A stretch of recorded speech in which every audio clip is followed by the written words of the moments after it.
Hey YouTube, and welcome back to my channel. My name is Caitlin. If you're new here, if you're not, thank you for stopping back by. I like to talk about home renovation, personal finance, my thoughts on things, and the like. So if that interests you, go ahead and hit that subscribe button or leave a like or comment on my videos. That would be very much appreciated. Today, I'm getting into my August budget with me video where I give you guys a complete look at what I plan to do with my personal income for the month.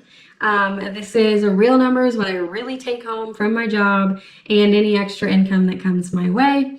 But keep in mind that this is my personal budget and it's not a household budget. So there are a few things that are split bills rather than being the full bill. So without any further ado, we'll just dive right into my handy dandy spreadsheet here. So as you can see, I've got my budget 2021 at the top there. We are looking at August. I like to keep one column as my budgeted, what I plan to spend, and then what I actually spent, I track in the next column. So this time I'm actually showing the actual column because I did pay the water bill for August yesterday. So with that, we'll get into some of my fixed costs.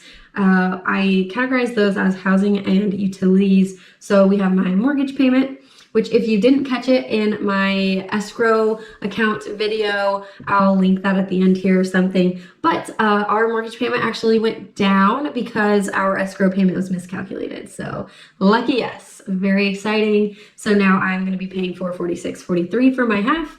And then with electricity, I always budget about 100 because I just never know for sure with AC and things like that, but it's usually under 100 for my half. And then for water, my half is $10.18 every month. We never use enough water to go above the minimum payment. So it's always $20.35 now. Internet, I pay the internet bill and it's only $45 a month. So life is good there. Trash, we have a pickup every month. So $14 for my half on that. And then my phone bill, I actually use Straight Talk and I get a limited amount of data. So my phone bill is pretty low at only $37.89. And that never changes, so lucky me. And then for propane, you might notice the last couple months I've been budgeting about 45 for propane, but because I don't like that uneven number, I decided to bump it up to 50 since I had a little wiggle room due to the mortgage payment being dropped. So I put that into $5 of that into propane. And then my auto section here, that covers just my insurance and my fuel costs. I do have another section that's related to auto, but for now I'm keeping it how it is. So for auto insurance, it's always about $96, 95 something now. And then for fuel, last month in July, so far, barring the fact that I had to spend fuel money on a couple trips, I'm actually staying under the 115. So I'm gonna stick with 115 because it worked out well. But you never know with gas prices, so that may go over. We'll see. And then right after that, we go into my debt section. This is typically the biggest section of my budget because I am trying really hard to pay my debt down faster. So this month in August, I will be paying my minimum Jeep payment. That's just for my Jeep. And then I do like to budget in an extra Jeep payment, which is normally budgeted for $500. And then I have $150 in my budget for my minimum student loan payment. So in this case, I'm dropping the student to 0 and I'm just tacking it on to the extra loan payment there. So it just shows that way. This is the only caveat in my budget that I don't know if I'm going to stick with because there's some work that really needs to be done on my Jeep before it gets too far gone. On my bumpers there, the front one is very rusted, and if I take care of it now, I might be able to save the bumpers from, a very short lifespan. And if you know anything about Jeep bumpers, they are not cheap, and I have really nice ones. So I really need to try to do some sort of powder coating or truck bed liner type situation, which could be pretty costly. So I may have to take that money from the extra auto loan payment. And honestly, as much as I really want to pay my Jeep off this year, at the end of the day, I also want my Jeep to still be worth something by the time I pay it off. So I need to take care of it while I'm paying it off still. So that may end up happening, but for now I'm leaving it in the loan payment because I haven't gotten a quote on that work yet. And then moving right along, we get to food. This looks really similar to last month. I think I stuck with $150 for groceries, $15 for my Taco Bell budget, and eating out with Travis will be about $50. Now, I'm not sure how this is going to go because we do have our vacation in the first week of August, and we're just driving down to Georgia to see family. So I don't know that I'm going to spend that much, honestly, but I could go over in food this month and I would not be shocked.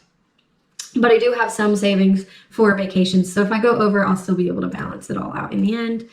And then that moves us into what I call my savings section. This includes sinking funds as well as a little bit of retirement savings. So every month I put $100 into my Roth IRA, and then I have some sinking funds. So my home projects fund, I put 100 in there as well. I think that's a high priority for us, is finishing up our house. And so I definitely have to put a good chunk there. Auto maintenance, I've been putting about 25 a month. I do actually have leftover from last month. Normally I don't, because this is a kind of a new sinking fund. So I have leftover from last month because I budgeted $345 for it and didn't spend any of it yet, because the thing I thought I was going to spend money on, I didn't end up having to. So life is really good. But I did get the thing. So I got WeatherTech floor mats and ended up finessing those for free, kind of. And then Travis Boss actually made a sticker for the back of my Jeep's tire cover to not only just protect the cover because it was looking a little rough, but also make it pretty, and it's pretty. So I'll have to put a picture in here of that for you guys. But yeah, so I have leftover in auto maintenance, so that would be going to that like powder coating if I need to from last month. And then the new phone fund, I actually dropped that to 0 this month. And the gifts fund, I dropped to 0 this month because I wanted to put money towards vacation. Because we do have a vacation this month, so that $50 is probably going to go straight in the gas tank instead of going into the sinking fund for vacations. And then I never compromise on my household maintenance or emergency fund if I can avoid it.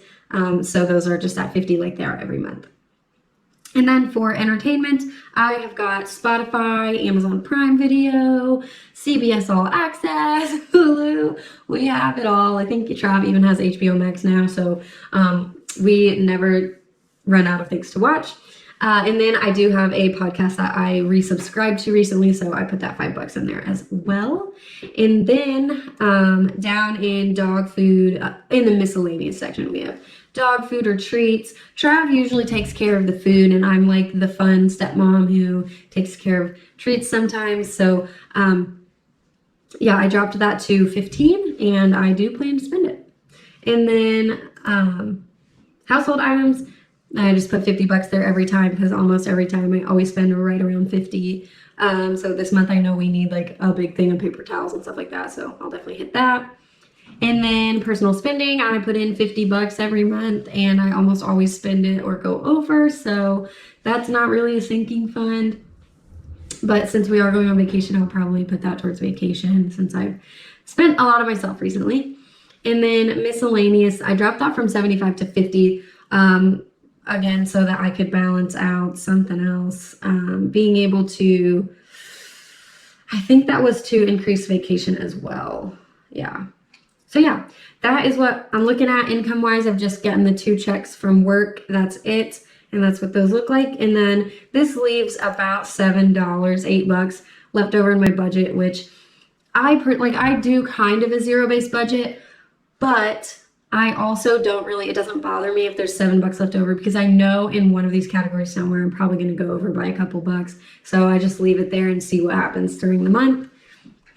So with that, I'll just show you, I do like to do a little budget breakdown. So I put it in a, just a little table there. And then I use that table to create this pretty donut. I love the like pastel colors, so that's what I do. But this month it does look like for debt, and I'm sending 40% towards debt and 10% to savings. So that's about 50% of my income going to those things. And if we were looking at a gross income, you would see I also put money into an HSA and my retirement funds. So yeah, I definitely feel like I'm doing a really good job of budgeting for savings and debt and really prioritizing those financial goals.